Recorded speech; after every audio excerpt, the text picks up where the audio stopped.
Hello students, welcome to my Mathematics Queen YouTube channel. இந்த வீடியோல நம்ம என்ன பார்க்க போறோம் அப்படினாக்க 12th standard maths volume 1 chapter 3 theory of equations ஓட introduction தான் நம்ம பார்க்க போறோம். Introduction நீங்க கிளியரா புரிஞ்சிக்கிட்டீங்கனாலே இந்த chaptersல இருக்கிற எல்லா exerciseல இருக்க sumsையும் நம்ம ஈஸியா போட்டுறலாம். இன்ட்ரோடக்ஷனில் வந்து நம்ம என்ன பார்க்க போகிறோம் அப்படின்னாக்க டைப்ஸ் ஆஃப் ஈக்குவேஷன்ஸ் தான் பார்க்க போகிறோம். நமக்கு மொத்தம் 4 டைப்ஸ் ஆஃப் ஈக்குவேஷன்ஸ் இருக்குது. Linear equation, quadratic equation, cubic equation and polynomial equation. இந்த 4 ஈக்குவேஷன்ஸ்லையும் ரூட்ஸ் எப்படி இருக்கும், ரூட்ஸை வச்சு ஈக்குவேஷன் எப்படி ஃப்ரேம் பண்ணுறது, அப்படி எல்லாத்தையும் இந்த வீடியோவில் நம்ம பார்ப்போம். இப்போ வாங்க நம்ம வீடியோக்குள்ளே போவோம். ஃபைனலாக பாலினாமியல் ஈக்குவேஷன் பற்றி பார்ப்போம். பாலினாமியல் ஈக்குவேஷன்னா எப்படி இருக்கும்னா அதோட டிகிரி 4 இல்லை 4 and above இருக்கும். சரியா? இப்போ எக்ஸாம்பிளுக்கு ஒரு ஈக்குவேஷன் எடுத்திருக்கேன் பாருங்கள். இப்போ இந்த ஈக்குவேஷனை எப்படி சால்வ் பண்ண போகிறோம் அப்படிங்கிறதெல்லாம் நம்ம பார்க்க போகிறது இல்லை. அது வந்து நம்ம சம்ஸ் கொஷினில் வரும்போது நம்ம அதை எப்படி சால்வ் பண்ணுறது அப்படிங்கிறத பார்ப்போம். ஏன்னா அதுக்கு நிறைய ப்ரொசீஜர்ஸ் இருக்குது.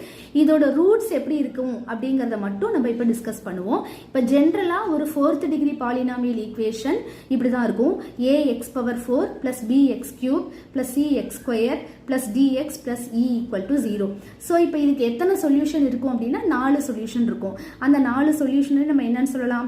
ஆல்ஃபா, பீட்டா, காமா, டெல்டா அப்படின்னு சொல்லுவோம். இப்போ இதுக்கு சம் ஆஃப் த ரூட்ஸ் எப்படி இருக்கும், இப்போ இதுக்கு அந்த ரூட்ஸோட ஃபார்மேஷன் எப்படி இருக்கும் அப்படிங்கிறத நம்ம முதல்ல பார்த்துருவோம். இப்போ இதை சால்வ் பண்ணோம்னா நமக்கு 4 ரூட்ஸ் கிடைக்கும். Alpha, beta, gamma, delta. இப்போ ஃபர்ஸ்ட் என்ன பண்ணணும் அப்படின்னாக்க 4 விதமான ஃபார்மேஷன் இந்த ரூட்ஸில் இருக்கும். சரியா? சிங்கிளா ஆட் பண்ணுறது, அதை நம்ம சமேஷன் ஆல்ஃபான்னு சொல்லுவோம். இப்போ இது ஷார்ட் ஃபார்ம். இதை எக்ஸ்பேண்ட் பண்ணால் என்ன கிடைக்கும்? சைக்கிளிக்காக நம்ம எழுதணும். ஆல்ஃபா ப்ளஸ் ஆல்ஃபாக்கு அடுத்தது பீட்டா ப்ளஸ் பீட்டாக்கு அடுத்தது காமா ப்ளஸ் காமாக்கு அடுத்தது டெல்டா. இப்போ 4 ரூட்ஸையும் ஆட் பண்ணுறதோட ஷார்ட் ஃபார்ம் தான் சமேஷன் ஆல்ஃபா. அடுத்தது என்ன பண்ணும்? டபுளாக ஆட் பண்ணணும். சரியா? அப்போ அதோட ஷார்ட் ஃபார்ம் என்னன்னா சமேஷன் ஆல்ஃபா பீட்டா. இது ஆல்ஃபா பீட்டாங்கிறது ஒரு சாம்பிள் தான், ஃபர்ஸ்ட் டேர்ம். இப்போ நம்ம இதை எப்படி எழுதணும், எக்ஸ்பேண்ட் பண்ணணும்னா ஆல்ஃபா பீட்டா ப்ளஸ் பீட்டால முடிஞ்சிருக்கு. அடுத்தது இல்லை, இப்போ வந்து இந்த டபுளாக மல்டிப்ளை பண்ணி ஆட் பண்ணுறதுல எனக்கு 6 காம்பினேஷன் வந்து கிடைக்கும். அந்த 6 காம்பினேஷனை சில பேர்த்துக்கு எழுத தெரியாது. அதனால சமேஷன் ஆல்ஃபா பீட்டான்னு போட்டாலே இது அண்டர்ஸ்டுட் தான். பேராக ஆட் பண்ணுறோம் அப்படிங்கிறது வந்து இது அண்டர்ஸ்டுட். இதை நம்ம எக்ஸ்பேண்ட் பண்ணி காட்டணுங்கிற அவசியம் கிடையாது. இருந்தாலும் நான் உங்களுக்கு எக்ஸ்பேண்ட் பண்ணி காமிக்கிறேன். ஆனால் இது வந்து கொஷினில் எக்ஸாமில் இது நீங்கள் எழுதணுங்கிற அவசியமே கிடையாது. சமேஷன் ஆல்ஃபா பீட்டான்னு போட்டுட்டாலே இது உங்களுக்கு அண்டர்ஸ்டுட். பேரா மல்டிப்ளை பண்ணி நம்ம ஆட் பண்றோம் அப்படிங்கறதோட மீனிங். இப்போ நம்ம ஆல்ஃபாவை ஃபிக்ஸ் பண்ணிட்டு alpha beta, alpha gamma, alpha delta. அடுத்தது பீட்டால ஆரம்பிக்கணும். Beta gamma, beta delta. 1 2 3 4 5 வந்துட்டா. இப்போ காமான ஆரம்பிக்கணும், காமா டெல்டா. ஸோ இதுதான் அந்த 6 பேரோட காம்பினேஷன். இது நீங்கள் எக்ஸ்பேண்ட் பண்ணி எழுதணுங்கிற அவசியம் கிடையாது. இது போட்டுட்டீங்க அப்படின்னாலே இது வந்து உங்களுக்கு அண்டர்ஸ்டுட்னு தான் அர்த்தம். சரியா? அடுத்தது டபுளாக ப்ராடக்ட் பண்ணி ஆட் பண்ணிட்டோம். அடுத்தது ட்ரிபிளா அடுத்த ஃபார்மேஷன் உங்களுக்கு ட்ரிபிள் வரும். ஆல்ஃபா பீட்டா காமாவை இது வந்து சாம்பிள், இது வந்து ஷார்ட்கட்.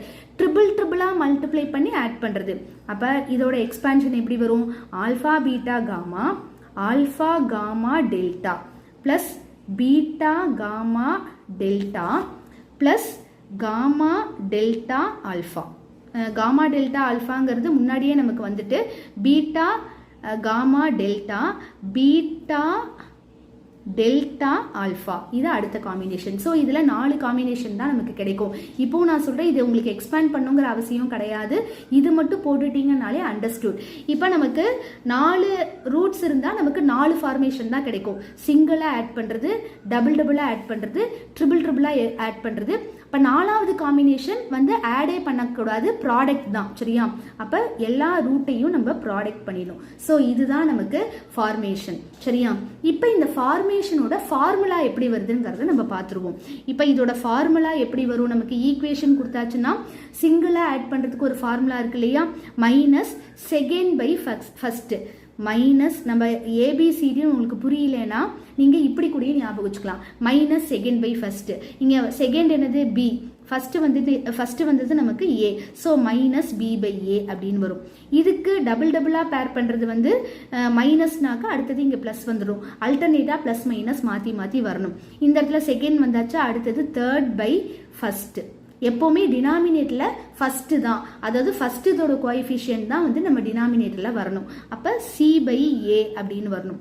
இது வந்து ட்ரிபிளாக மல்டிப்ளை பண்ணி ஆட் பண்ணுறதுக்கு என்ன ஃபார்முலா வரும்? இங்கே ப்ளஸ் வந்தாச்சா, அடுத்தது இங்கே மைனஸ் வரும். -4/1 வரும். -4/1 -D/Aன்னு வரும். அடுத்தது லாஸ்டா ப்ராடக்ட், இங்கே மைனஸ் வந்துடுச்சுன்னா அடுத்தது ப்ளஸ் வந்துடும். 5/1 அப்படின்னு வரும். 5 வந்து நமக்கு E/A அப்படின்னு வந்துடும். இவ்வளோதான் நமக்கு வந்து ரூட்ஸோட ஃபார்மேஷன். இதே 5 ரூட் இருந்ததுன்னு வச்சுக்கோங்களேன், 5 ரூட்டுக்கு நம்ம நேம் எல்லாம் கொடுக்க வேண்டாம். 5 ரூட் இருந்தால் அதோட ஃபார்மேஷன் எப்படி வரும்? சிங்கிளாக ஆட் பண்ணுறது சமேஷன் ஆல்ஃபா, டபுளாக ஆட் பண்ணுறது சமேஷன் ஆல்ஃபா பீட்டா, ட்ரிபிளாக ஆட் பண்ணுறது summation alpha beta gamma.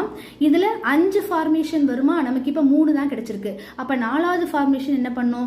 4 multiply பண்ணி ஆட் பண்ணுற ஒரு காம்பினேஷன் வரும். 5வது ஃபார்மேஷன் எப்படி தான் வரும்? லாஸ்ட் ஃபார்மேஷன் எப்போவுமே ப்ராடக்ட் ஆஃப் த ரூட்ஸ் தான். So alpha beta gamma delta இன்னொன்றுக்கு அதுக்கு ஒரு நியூ அப்படின்னு கூட நம்ம நேம் கொடுத்துக்கலாம். அதுக்கு நம்ம நேம் கொடுக்கலனாலும் பிரச்சனை கிடையாது. லாஸ்ட் ஃபார்மேஷன் எப்போவுமே ப்ராடக்ட் ஆஃப் த ரூட்ஸாக தான் நமக்கு இருக்கும். இதுதான் நமக்கு வந்து ஈக்குவேஷன், அதாவது ரூட்ஸ் கொடுத்தாச்சுன்னா அந்த ரூட்ஸை வச்சு எப்படியெல்லாம் ஃப்ரேம் பண்ணலாம் அப்படிங்கிறதோட ப்ரொசீஜர். இதுதான் நம்ம புக்கில் வந்து அந்த ஒன்றா சமேஷன் 1 சமேஷன் 2 அப்படின்னு நம்ம போட்டு ஈக்குவேஷன் ஃபார்ம் பண்ண கொடுத்துருப்பாங்க. இப்போ இதை வச்சு நம்ம ஈக்குவேஷன் ஃப்ரேம் பண்ணும்போது, இப்போ 4th டிகிரி ஈக்குவேஷன் ஃப்ரேம் பண்ணோம் அப்படின்னு வச்சுக்கோங்களேன், x⁴ மைனஸ் சமேஷன் சிங்கிளாக ஆட் பண்ணதை இங்கே போட்டு x⁴ அடுத்தது x³ போட்டுக்கணும். அடுத்தது ப்ளஸ் போட்டுக்கணும். டபுளாக ஆட் பண்ணுறதை போட்டுட்டு x² போடணும். அடுத்தது ட்ரிபிளாக ஆட் பண்ணுறது ஆல்ஃபா பீட்டா காமா எக்ஸ்ன்னு வந்துடும். லாஸ்ட் டேர்ம் எப்போவுமே கான்ஸ்டன்ட் டேர்ம். எக்ஸ் வந்தாச்சு அப்படின்னாலே அடுத்த டேர்ம் எப்படி தான் இருக்கும்? நமக்கு கான்ஸ்டன்ட் டேர்ம். கான்ஸ்டன்ட் டேர்ம் எப்போவுமே ப்ராடக்ட் ஆஃப் த ரூட்ஸாக தான் இருக்கும். Alpha beta gamma delta equal to 0. இதுதான் 4th டிகிரி ஈக்குவேஷனோட ஃபார்மேஷன். சரியா? இந்த வீடியோ உங்களுக்கு கண்டிப்பாக யூஸ்ஃபுல்லாக இருக்கும்னு நினைக்கிறேன். இதை வந்து உங்கள் ஃப்ரெண்ட்ஸ்க்கும் ஷேர் பண்ணி விடுங்க. இதை நீங்கள் கிளியராக அண்டர்ஸ்டாண்ட் பண்ணிட்டீங்கனாலே நம்ம இந்த 3rd சாப்டரில் இருக்க எக்ஸசைஸ் எல்லாத்தையுமே வந்து ஈஸியாக போட்டுடலாம். ஸோ இந்த வீடியோவை கண்டிப்பாக உங்கள் ஃப்ரெண்ட்ஸ்க்கு ஷேர் பண்ணி விடுங்க. சப்ஸ்கிரைப் பண்ணி வச்சுக்கோங்க. Thank you students.